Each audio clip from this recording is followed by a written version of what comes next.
one cat's normal may not be another cat's normal. Some cats poop twice a day. Some cats poop 3 times a day. Some cats poop once every other day. And so it's sort of knowing what their normal is, knowing the difference between a cat that just hasn't pooped for a couple of days versus a cat that is actively straining and constipated, and knowing the difference between a cat that is straining to pass feces and a cat that is straining to pass urine. Because if you've got a cat that's actually straining to pass urine, you're potentially in a much more dangerous situation.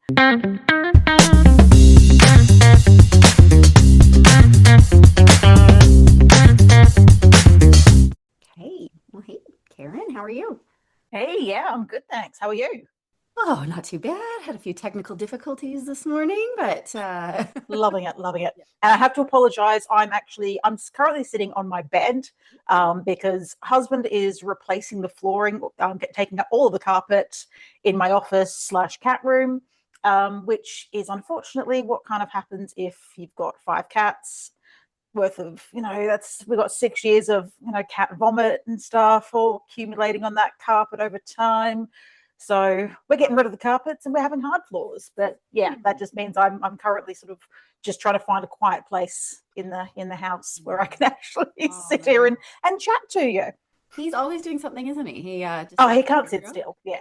Yeah. He's got the best version of ADHD though. Oh, yeah. Because yeah. Yeah. He's like, always busy. Has he finished the projects? Because I'm kind of in the phase of I start so many projects, but Mostly, yes. It's just the trouble is he also owns a couple of businesses as well, so it's just finding the time to squeeze it all in. But well, it's exhausting to watch, is what it is. I bet, yes. But as long as you don't have to join in and do anything. No, I try to avoid it wherever possible. Yeah. The key is looking busy. Yes, yeah. Well, here we are. Yeah. Sorry, I've got recordings for. Yeah. Can't help. Yeah. On the topic of flooring, because we've got like some floor, but mostly carpet in our house here, and we've got 2 dogs. Mm-hmm. The cat wasn't so bad, but like I cannot wait for the day that I can just have floors and a Roomba because I know that I know the little robot vacuums do flooring, but like with 2 dogs and a cat, no. I can't imagine them being able to cope with ours. And I'd be pretty sure that Ned, the Chihuahua, would probably also not cope with a Roomba. I don't know who would come off worse. That would be, or they could end up becoming friends and he would just sit on it and ride her. I've seen cats that do that. I have seen cats doing that. Yeah. I'd love to give that a try. I mean, you know what? If any cat was going to do it, Clutch would. Yeah, because he loves the vacuum. If anyone, he loves being vacuumed. Oh my God. So he'd probably be upset with it because he's like, hey, the vacuum, this guy can't vacuum me. Who are you coming in? Or he'd find a way to actually get it to just go on top of him.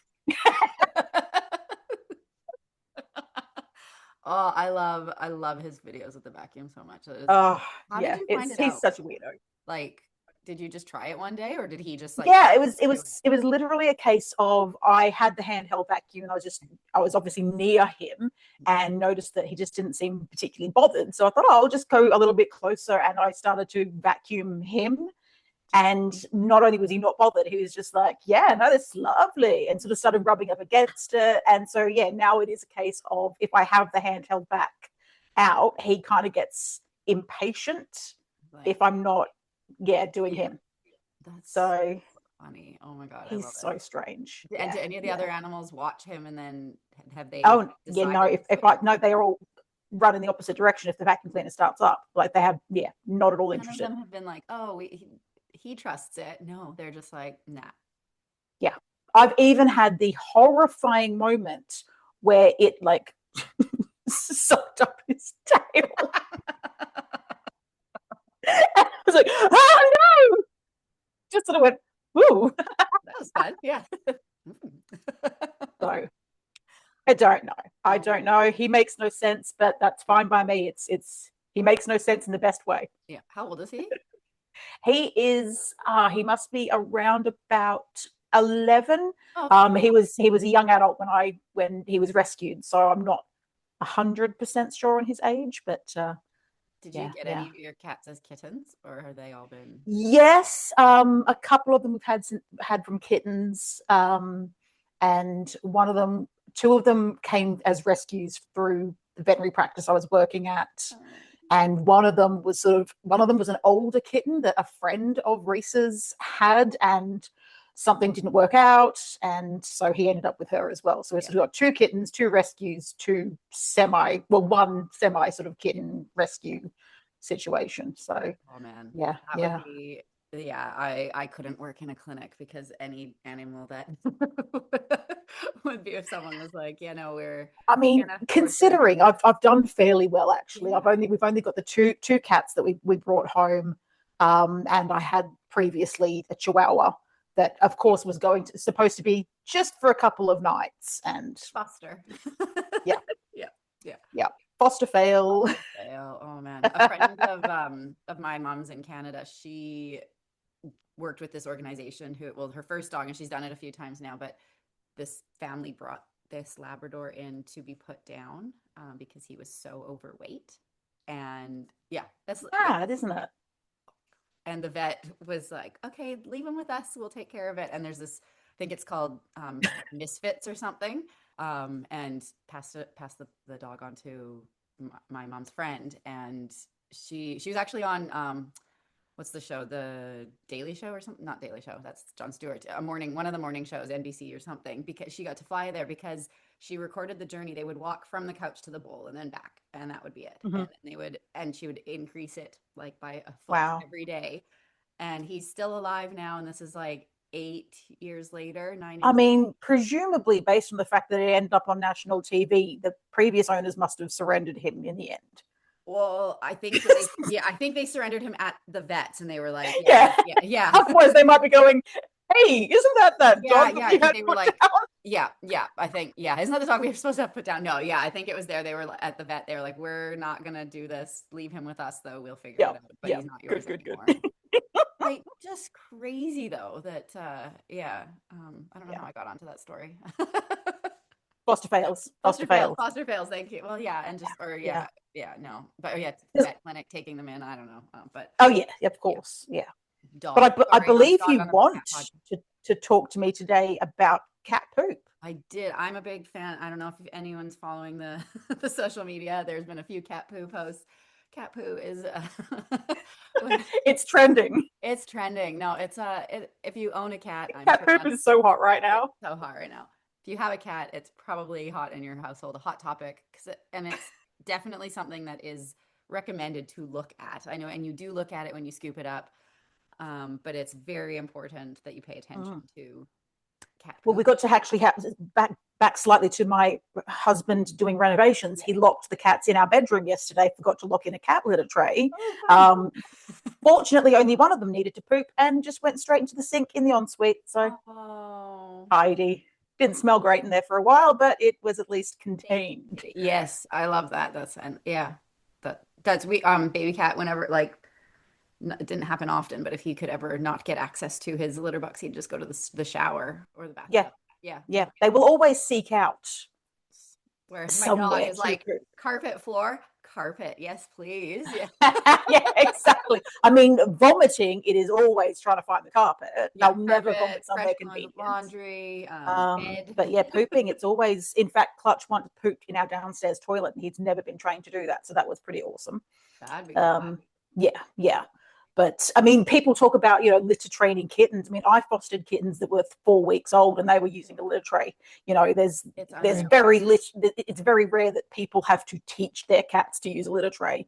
They pick it up very, very young. So they are animals that prefer to pee and poo in one location. Yeah, and you know, anyone that says kittens or cats are more difficult than puppies, like I don't think they've had. I don't think they had a No, kitten. No, I kitten mean, like yeah, day one. Here you go. you get a cat and it's like, right, well, here's the food and water and here's the toilet, and come find me if you have any questions. Yeah. And Boom. they do come find you. They climb up. Of I remember course. I had one kitten and she climbed up my leg all the time with her little sharp Greediest claws. creatures in the world, kittens. Nothing is greedier than a kitten. Oh my gosh. And they're the cutest kittens. I've only had one, and I don't know, like, yeah, I don't know if we'd have another because since having my senior cat, I have a big open heart for fostering or adopting Yeah. a senior cat. I mean, I did foster for a while. Yeah. And that happened. It wasn't a planned thing, you know.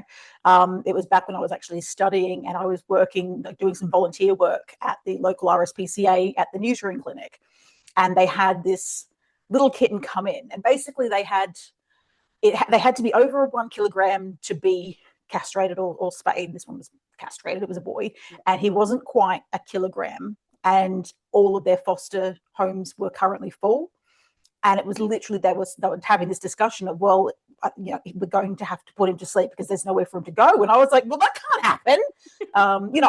In hindsight, I suspect that was quite a deliberate and strategic conversation. So of course I took him home with me.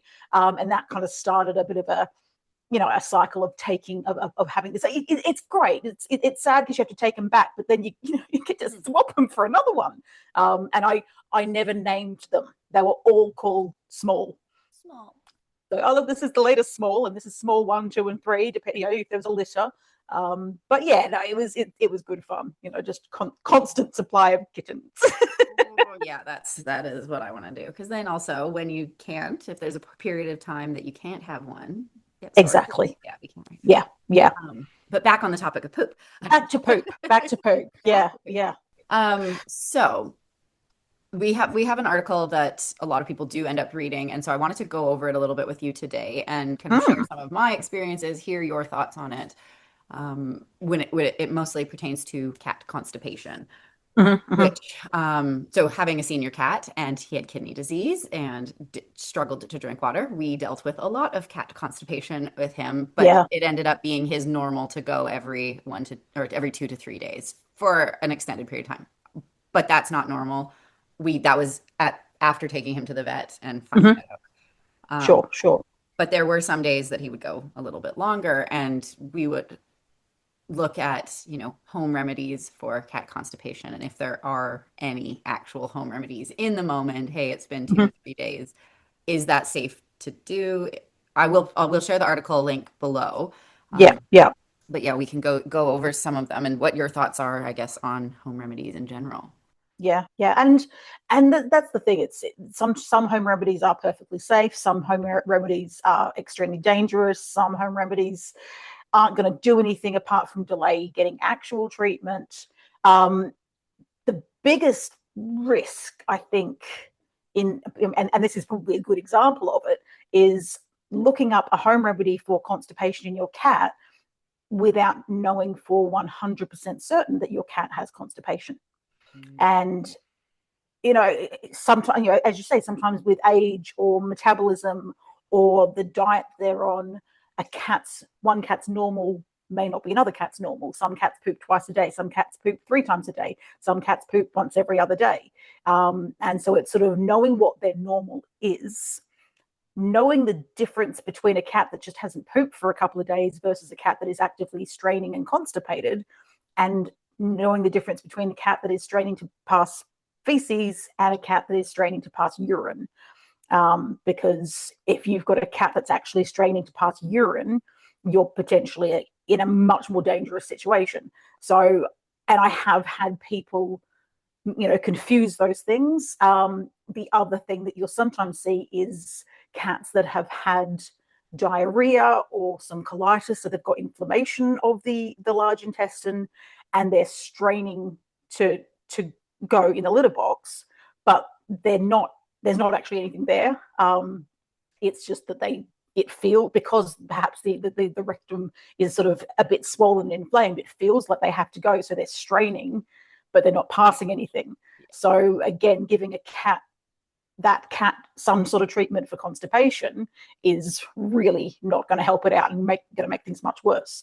So that's probably the biggest concern when you're talking about home remedies, is you need to know that you're actually dealing with the problem that you are dealing with. All right. So if it's kind of the first time that someone's ever dealt with a cat, or day 1 you go to the litter box, there's a poo there. Day 2 there's no poo. Is that the day that you, like, if this is the first time that this has happened, is that the day that no, not at all. Start panicking? Or by day 3, no poo, okay, call the vet. Yeah, and that's it. Yeah. And you start with a phone call, and the answer might be, yep, you should bring him down, or here's the things you should be monitoring for, and getting that advice first. Most of the time, a vet, it only costs you a phone call to get that little bit of advice, to ask, my cat's doing this. Should I bring them down? Should I try this first? Before jumping on and finding a remedy for a problem that you might not need to be doing anything about. Right. Yeah. Okay. That's good to know. Now, with home remedies, are a lot of them more preventative measures, or are some of them things that you can do in that interim? So A bit of both. A bit of both. There are things, certain like liquids, like you hear about liquid paraffin.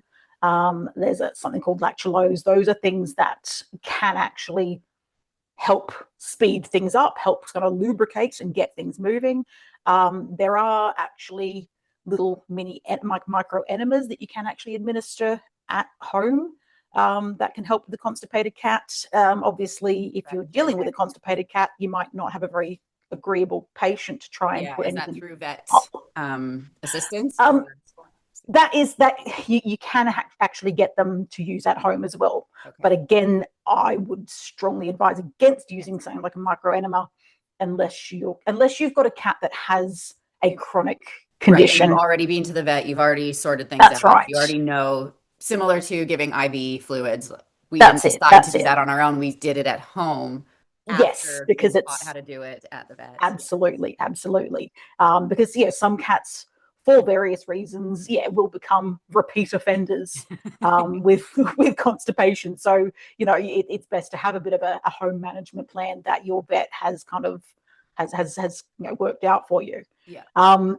In terms of there are definitely sort of preventive things as well. Often, and this is the thing, it depends on what's causing the constipation.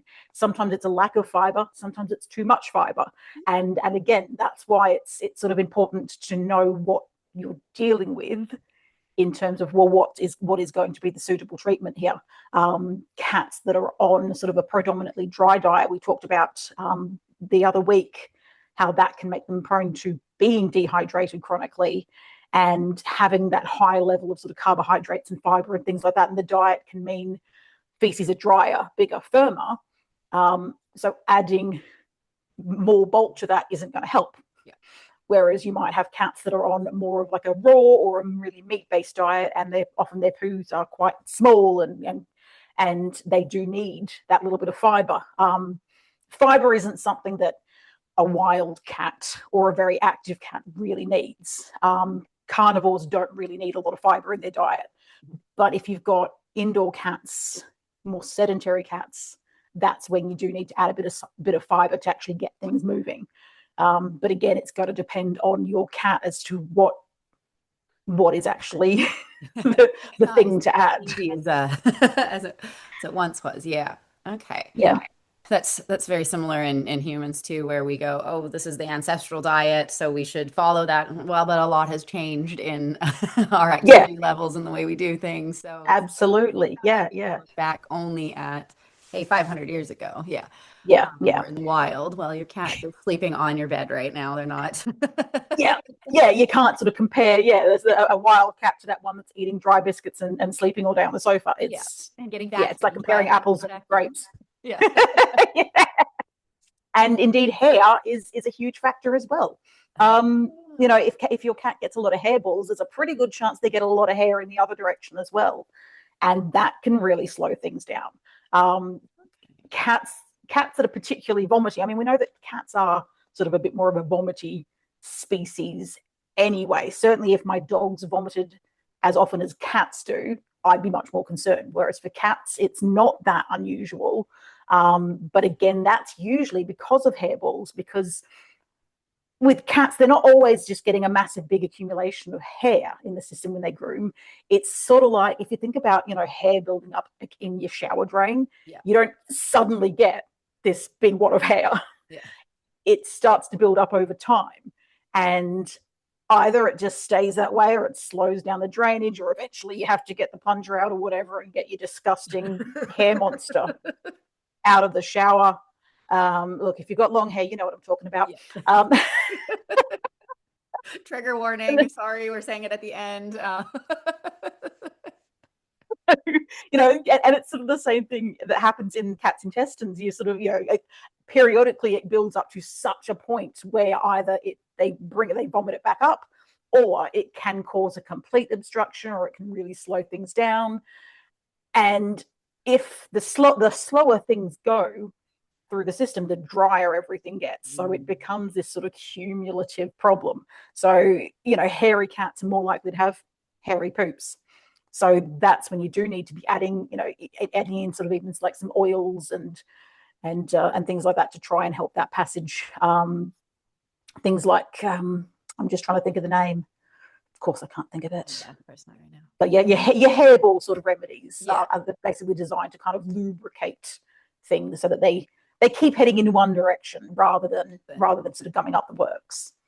Now, this is off topic of poop, but with hairballs, is there a type of cat that is much more prone to it? I had a long-haired black cat growing up, and he had hairballs constantly. Like, I just thought that was a part of being a cat parent, was dealing with hairballs.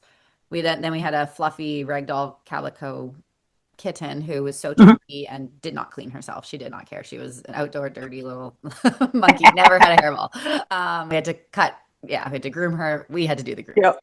Yeah. Baby cat maybe had one hairball in the decade we had him, maybe if that, possibly. Yeah. But he was very hairy. Like, if we brushed him, we felt like we were making little baby cats every time we would brush him. So why would some cats get them versus others? Is there? Yeah, it depends on the thickness of the density of their hair, how easily they drop that hair.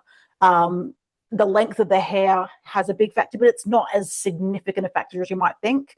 Although some of like your very, very short or thin coated cats, like your Siamese, tend to get less accumulation.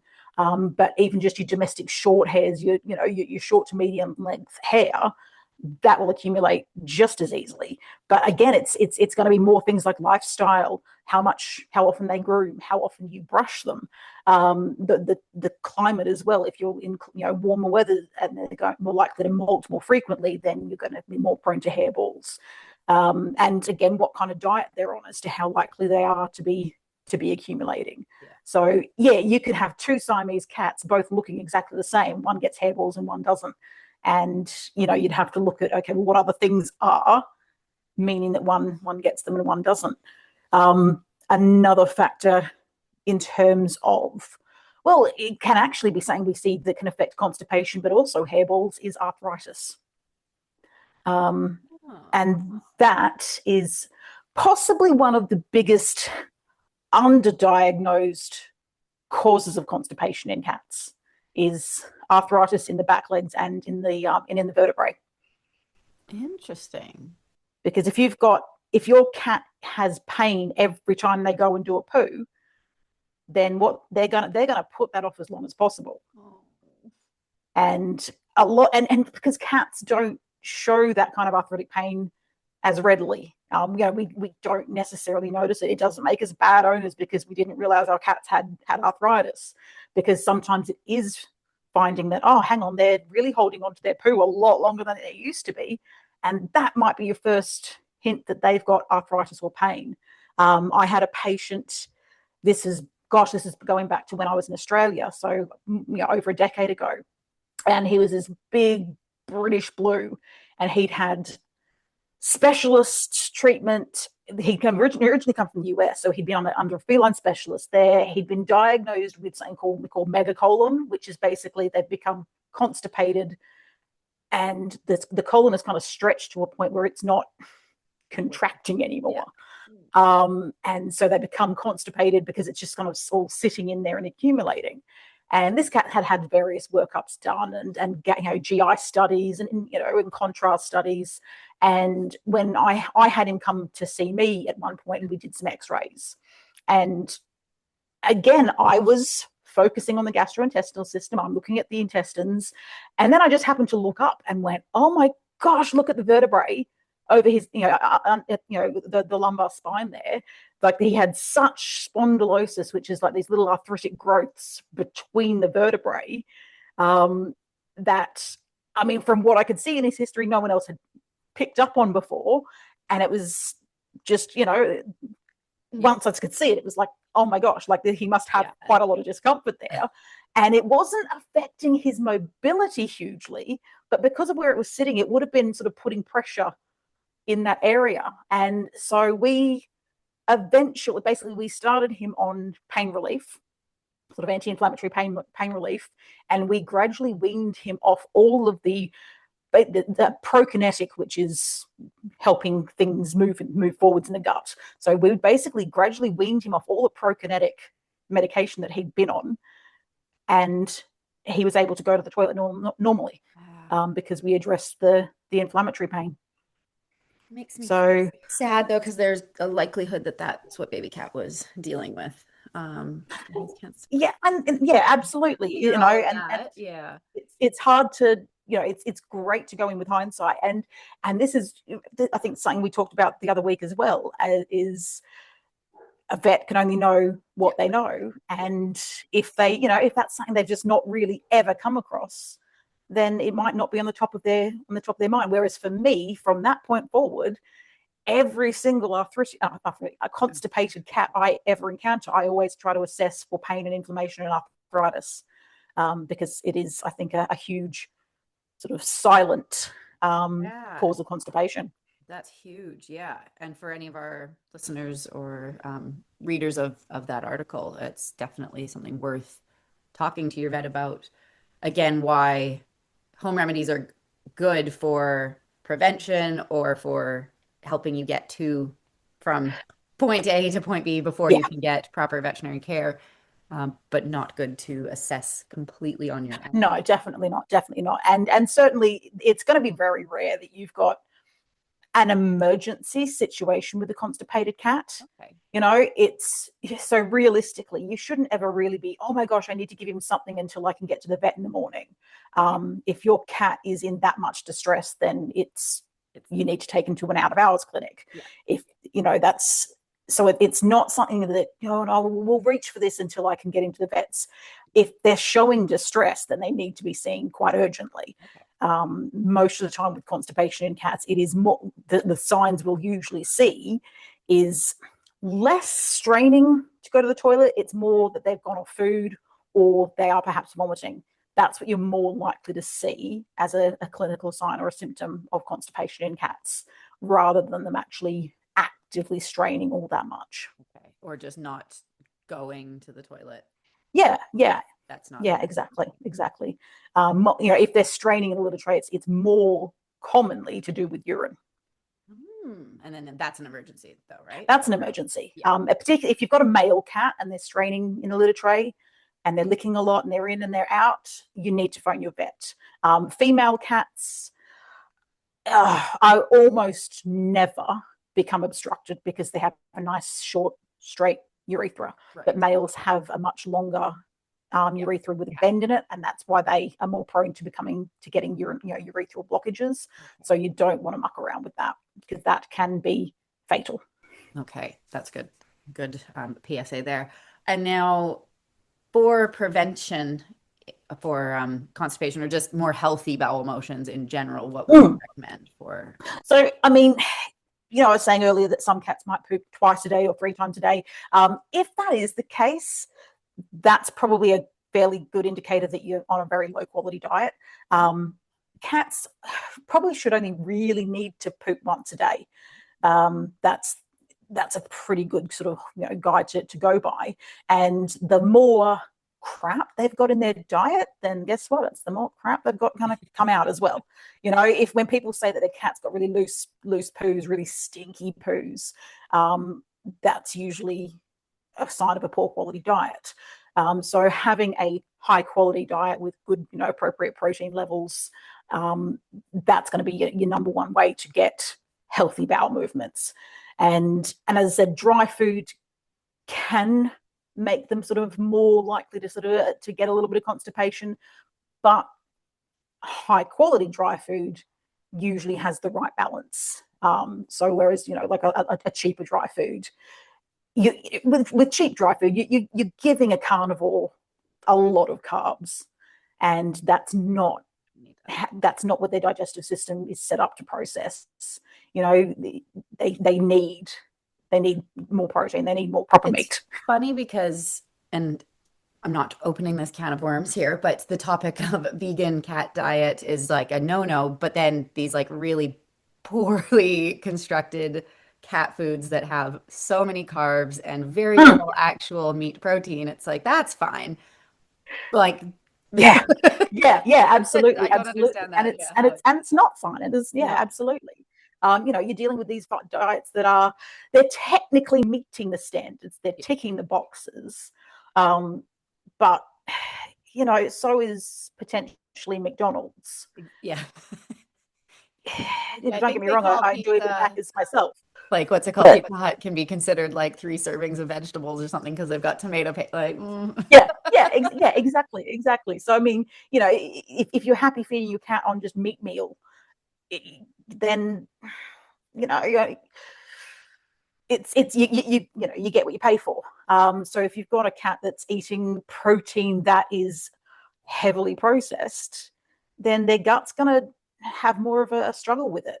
yeah, Whereas, yeah, if it's more of an unprocessed meat type of product, you know, their gut is designed to have food go through it, you know, relatively quickly.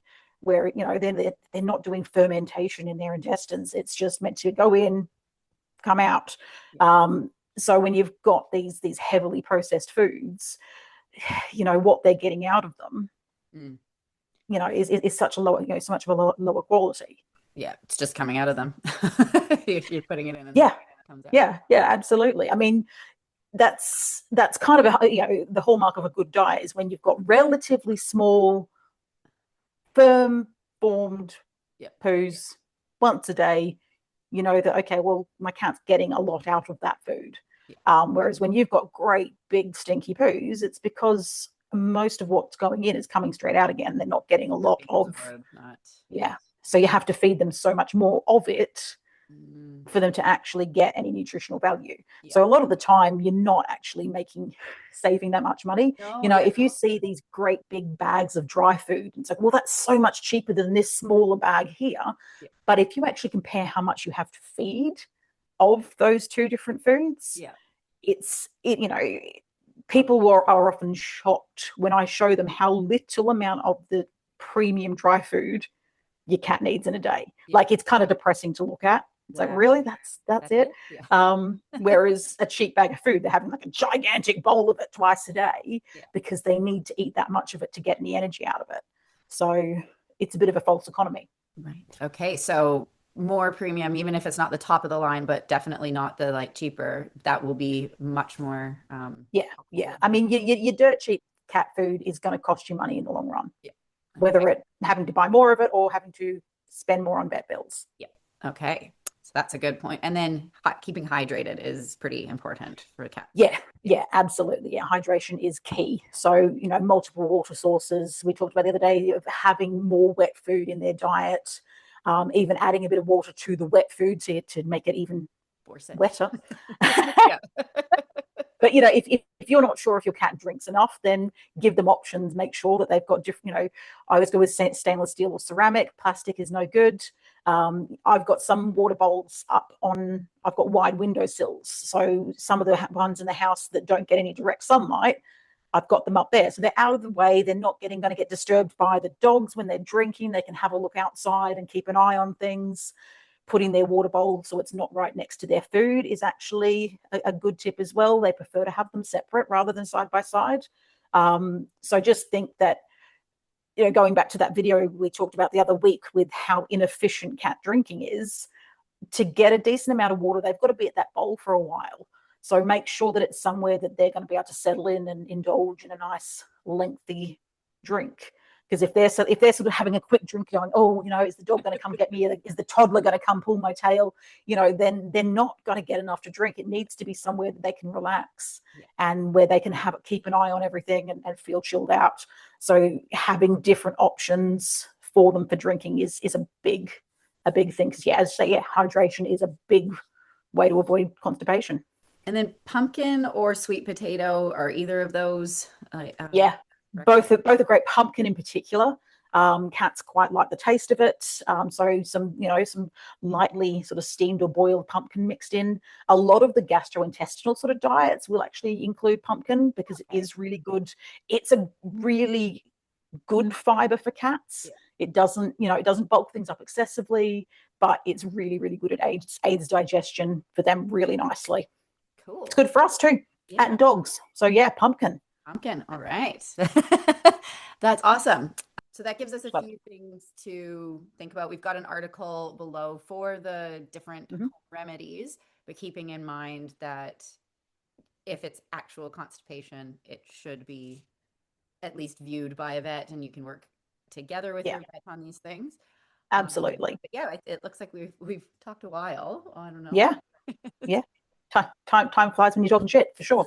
Um, So we will wrap it up here. Thank you yeah, so much for all this information about it, because absolute it's pleasure. such a strange thing to navigate. It is recommended to look at your cat's poop. You Yes, don't have to open yeah. it up and dig, but Become familiar with their poop and what it means. yeah, and what normal looks like, so that you know when abnormal Yep. hits.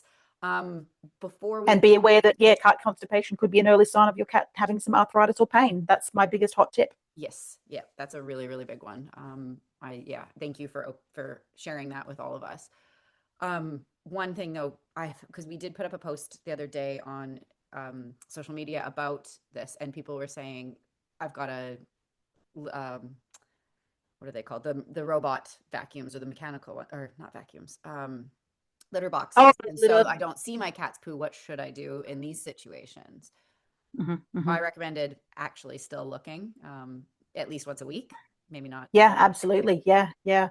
And I mean, if you've got concerns, if you're not sure, then have times where you switch out the litter, the robot litter box for a an old fashioned one, just so just to touch base every now Yeah. and then.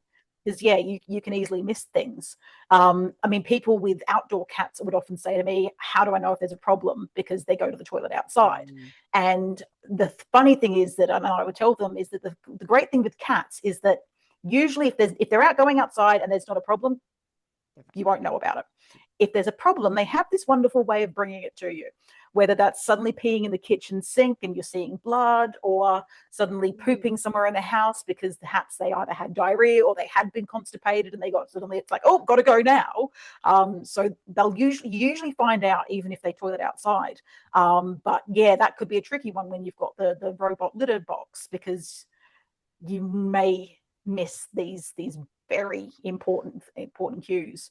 So I would be saying, one, if you've got a cat that has sort of a chronic illness where toileting is key, I wouldn't use a robot one.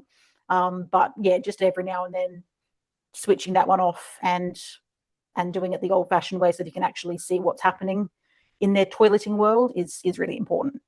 okay, wonderful. Well, we'll leave you on that note. Dig through your cat's poo every once in a while. Indeed, indeed. And on that note, you know what? I've got to go to the toilet. Yeah.